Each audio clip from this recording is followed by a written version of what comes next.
Good. We got the blood pumping for our final chapter of the morning here. Folks, the nonprofit Our Bridge for Kids is the only non-faith-based organization in Charlotte that attends the academic and socioeconomic needs of refugee and immigrant children and their families. Led by Executive Director Sil Ganzo, their after-school programs, their summer programs, and their community-based initiatives are based on their 4 core values of love, education, respect, and diversity. They also support ELL students, that's English language learners, as they adjust to their new home in the United States. Their mission is to foster the education, acculturation, and resilience of newly arrived and first-generation children and their families. Our Bridge envisions a Charlotte in which every newly arrived and first-generation American child has the same opportunities to live a happy and fulfilling childhood. And since 2014, they've welcomed more than 500 students and staff from over 30 different cultures and countries around the world. And this morning, we are hearing from 3 Our Bridge team members, Liliana Jaramillo. I practiced it, and it's still fumbled out. Liliana Jaramillo from Mexico. Yefferline Gomez from the Dominican Republic, and you've met her earlier, and she's coming back up. Sadaf Alemi from Afghanistan. Please welcome them all to the Creative Mornings stage. Okay, you guys are you gonna share a mic, or do you each want a mic? Here you go. Here's one. Perfect. Hello, everybody. How are we? Awesome. We're from Our Bridge for Kids, and we're here to tell our stories today. Hello, everybody. My name is Sadaf Alemi. I'm from Kabul, Afghanistan, and today I want to share my story. And I want to share my story about that lesson I learned from life. Sometimes in the past, my mom shared her story about 25 years ago. The Taliban came to my country and took over, and they banned universities, schools, everywhere on women's. And on that time, living as a woman in that country, it was hard. And I just asked my mom how it's possible. How could you stay at home without doing anything? My mom said we were brave enough, and we were never thought about giving up. On August 15, 21, the Taliban came to Kabul again and took over for the second time. And I faced the same thing, like they banned universities, schools, everywhere on women and girls. And also they ordered burqa, means a hijab for on women's, that a woman, they have to wear hijab and they have to wear their faces. And it's really hard for a girl in that situation. And I just want to say, be brave enough in every situation of life, especially the worst situations. Like on August 15, I lost my everything. I lost my job, I lost my degree, I lost my university, my flag of the country, my hometown. After 3 days of Taliban, my parents, my family, they decided to leave the country without being prepared, just move and walking in the darkness and to get the airport. Finally, I was brave to find the airport gate with my family, but it was really, it was the darkest night of my life. I never forget the night that I saw some people who lost their lives to get the airport.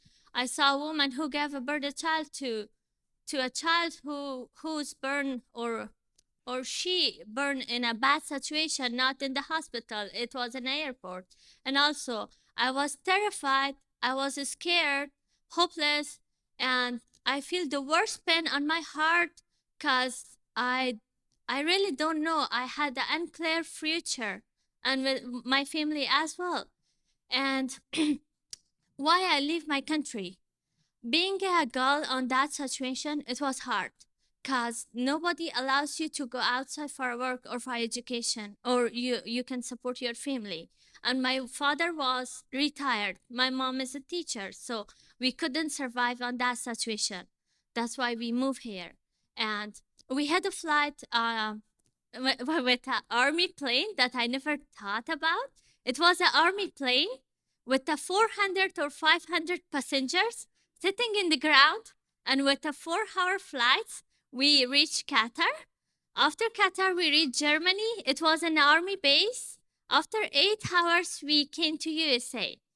And we went to Wisconsin. It was an army base with my parents. We spent 3 months on Wisconsin, Fort McCoy base, without any communication or network, without any knowing about your country, that what's going on in your country. I just learned something during I spent time on Wisconsin. I learned courage, being hopeful again, being support, and being responsible. On that time, I support my family and I translate word by word because there was a language barrier with my family and the army base. And um, and also I learned one thing: starting over. You have to start from zero again, and you have to build yourself again. I start building myself on August 24th in USA, and on that time, thank you. And now I understand and I feel my mom's story, what she said. I really understand the pain. It's about 2 generations, the same story repeated twice. And thank you for your attention. We know that every journey is different. My journey is different from Miss Lily. She's gonna share her journey. Thank you. So I'm Lily Jaramillo. My dad started his journey from Mexico. So he actually crossed to the States in 1987 when he was like 18, 19 years old. And like Sadaf said, he just came here thinking he was going to start over. He left his family, didn't think he was going to go back.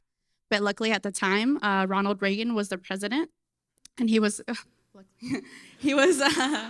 sorry, I'm too young to know. I know. He was able to grant amnesty. He was able to give documents to the immigrants who were undocumented. So my dad was able to obtain his residency. So then he was able to fly back to Mexico and see his family that he thought he wasn't going to see again. He was able to marry my mom, and he was able to come back to the U.S. and be able to file her papers for residency. So at the time, my mom wasn't able to fly back with my dad, so she actually did have to cross in 1994 while she was pregnant. So she was, she always talks about how her belly would just not fit under the car seats, like where she would have to hide. And there were just so many people packed in her car. So, I mean, I guess her belly gave her a little room when she was packed in. But I mean, anything for a better life, right? So once they were able to get settled here in the US, my sister, me, and my 2 brothers were born. We grew up in North Carolina. And I was lucky enough to learn English by watching cartoons all the time. But my sister, she was the firstborn. She was not so lucky. She came here and she attended school. She knew no English. She would come home crying because she couldn't understand anything. She would have homework, and my parents would get frustrated because they couldn't help her because they also didn't speak English. So I luckily didn't have to go through that. But what I did struggle with was my identity. When I was younger, I was a little darker than the other kids, and I was always wondering why they looked so white. I was like, why don't I have blonde hair? Why is my hair so much darker than theirs? And I remember I would wear long sleeves and long pants on like almost every single day to school because I didn't want them to see my skin. And I didn't understand why there wasn't anybody there who looked like me. And so I really struggled with my culture and my identity. I was really embarrassed to let people know that I spoke Spanish and that I was from Mexico. So that's why I didn't feel like it was my home. I didn't feel like I fit in anywhere. But I was able to visit family in Mexico. And I remember my very first time going to Mexico. The first time ever meeting my cousins, I was like 8 years old. I just started talking to them in English. I was like, blah, blah, blah, and they're like, ¿qué? They're like, ¿qué dices? And I was like, why are you not understanding what I'm saying? Like, I'm speaking English. And then my mom explained to me, like, this is Mexico. This is only Spanish. And so with the little Spanish that I knew, I was able to talk to them. But I also didn't fit in there. That was not my home. And not only that, but I could also see how families live in fear every single day. The government, which is what my mom calls the bad people that are in charge of our town, know everything that goes on. So Even when we're there visiting for like 2 weeks, they know that we're there visiting from the US, so they keep a close eye on us. And even for those 2 weeks of time that we're there, it's scary to know that they know that we're there, so I couldn't imagine it being a whole lifetime. So even like this beautiful place that we have here, you can't even live in peace. So after a while, I was able to get more in touch with my identity and my culture. And I think that's because of Our Bridge and my family. They made me proud of who I am. They made me proud of being able to speak Spanish. I speak 2 languages. So, so that's why I feel like my home is wherever my family is, where my culture is. And I'm thankful for Our Bridge and my family again for helping me get closer to that. Thank you. And I know home has many definitions, and Yefferlin, her definition of home is a little different than mine. My name is Yefferlin Gomez, and yeah, home is very different for all of us, and it's really amazing to be able to hear everybody's different story. So for me, I'm one of the first in my family to be born in the United States. Both of my parents are from the Dominican Republic, and so even though I wasn't born there, when I would think of home, I always thought my home was somewhere else, was in DR. And so my mom moved to the States when she was about 9 years old, so she was able to adapt a lot easier than my dad and learn the language. And so my mom is a lot more Americanized, and she married my dad when they were about 20, and that was when my dad moved to the US. And my dad always had this image of America, like how it is on TV, like it's so beautiful, like it looks like Hollywood, it looks like New York, it's so nice. And I mean, when he came, it was a big shock for him. He had to completely leave his life behind. He was in college studying at the time. He had to leave school. He left his family, his friends, his language, his comfort, and completely had to start over. And he tells me his story, I mean, still every single day. He tells me something about how hard it is or how much he sacrificed to be able to adapt to this lifestyle. And so when I was younger, my dad would teach himself English. So he used to stay up and he used to read children's books. And sometimes he wasn't always encouraged by other people, because at the time we lived in New York and there are a lot of Dominicans there. And because there's such a big Latino community too, sometimes the need to speak English isn't as encouraged or necessary. But I'm really proud of my dad for being able to learn. And so he would always tell me stories about DR, and I did get to visit a lot. So I lived there a bit when I was a baby, and I would visit in the summers. And through the stories and through me being there, DR was always this place of like peace. I mean, it's always beautiful. The weather's always nice. Everybody's so happy. There's always time to dance. There's good food. And so when I listened to my dad or even my cousins that were coming throughout my life and my family, they would tell me about DR, and they're just like, they love it there. And so I would just wonder, like, why'd you come here? Like, if you're living in such a paradise, why would you come? And so I was curious about it. And in 2021, I pretty much packed up. I quit my job. I sold all my things and I went to DR. And a lot of it was because honestly, I was not okay. Like, I was not in a good state of mind. I was really caught up in kind of a fast paced mindset. I was fresh out of college and I found myself really unhealthy mentally, physically, in all ways. And my dad had told me, hey, you should go to DR. You will really be able to heal there, and you can be with my parents, with our family, and we'll be able to get you back, to health. So I did that. I packed up, and it was exactly what I thought it was going to be. And I was at peace. I mean, I got healthier, I got happier. And one thing I learned too, being in DR, was to be able to appreciate every single day, because I think here, sometimes you get so caught up in just like work, home, sleep, that you forget to kind of enjoy the little bits of the day. And so in DR, my family always prioritized family first, God first, peace first. And so although, yes, you work and you find things to do that you love, it's really important to find times to dance with your family, to go out, enjoy music, enjoy food. And so although it was so beautiful, as I got to know my cousins a little bit more, I realized, okay, they're just telling me, if I was you, I would have stayed in the US.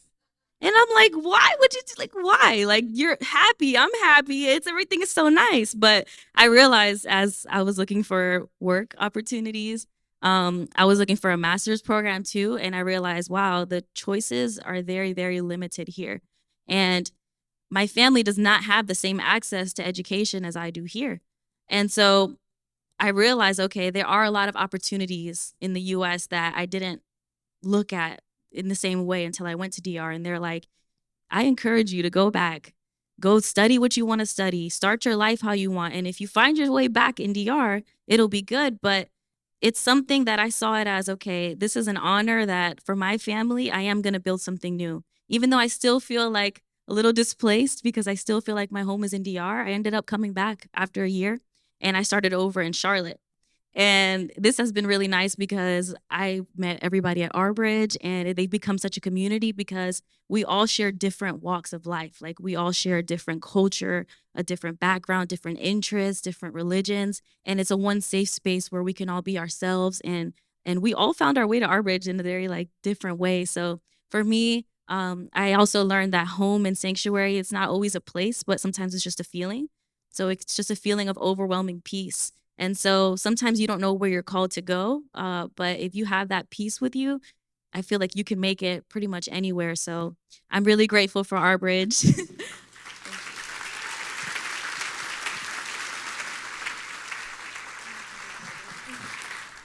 So I'm really thankful and grateful to work in such environment, diverse environment in Howard Branch as a class facilitator and as a family support navigator. Working with these two areas really amazing because working with Afghan kids and supporting them and makes them feel you are not alone. We are with you. And also working with Afghan families or recently who came new and we're gonna support them. This is the amazing feeling that I have now. And also I'm working with RSS, Refugee Support Services. This is the same thing that I wish and I had a dream to work with refugee or these services, and it's really good that Howard Bridge they treat us with love, respect, and it doesn't matter what's your religion, and they respect your values, your culture, and also this is the good thing that I'm working with Howard Bridge, and thank you. Yeah, so not only so Sadaf is a classroom facilitator and she also helps with family support, which is what me and Yefferlin do.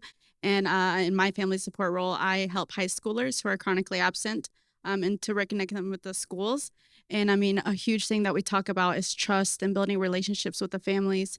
And we talk about sanctuary and home. And I feel like the way that we do that is making sure we have somebody who can connect with them in their first language and who can relate to their experiences. And with that, I feel like our bridge creates such a welcoming and warm environment, like Sadaf said, with any religion, any culture. And I love that we're so diverse. And like I said, they make every child so proud of where they are.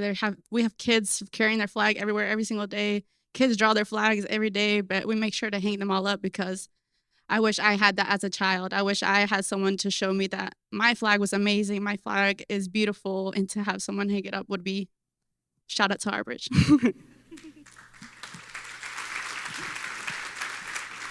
Beautifully said, honestly, because our bridge is a place where we remind everybody you belong here, you're welcome here. We love you and accept you as you are. And with the family support team, pretty much what we do is we connect with the families, like Lily said, in their first language. So I am the family support manager for both our East and our South location. And we help connect parents, families, kids to the community, to Charlotte. So whether it's food, resource, uniforms, whatever they might need, or even just looking for an activity to do, it's really an honor to be able to connect with them. And actually, what we do is we visit them, we go to their houses. When we first meet them, we bring them a welcome basket, and we just kind of get to know them. What are their goals? What are your dreams? What are your hopes? How can we help you?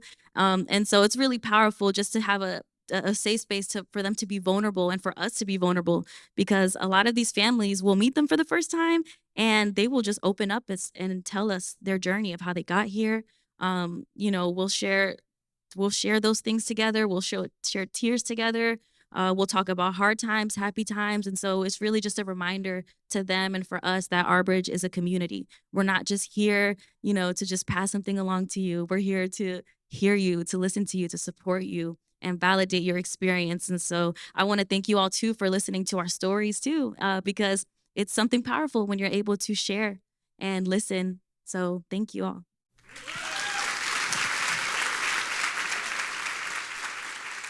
Ladies and gentlemen, give it up for Yefferlin Gomez Liliana Hamamino, and Sadaf Alimi from Our Bridge. Thank you all so much.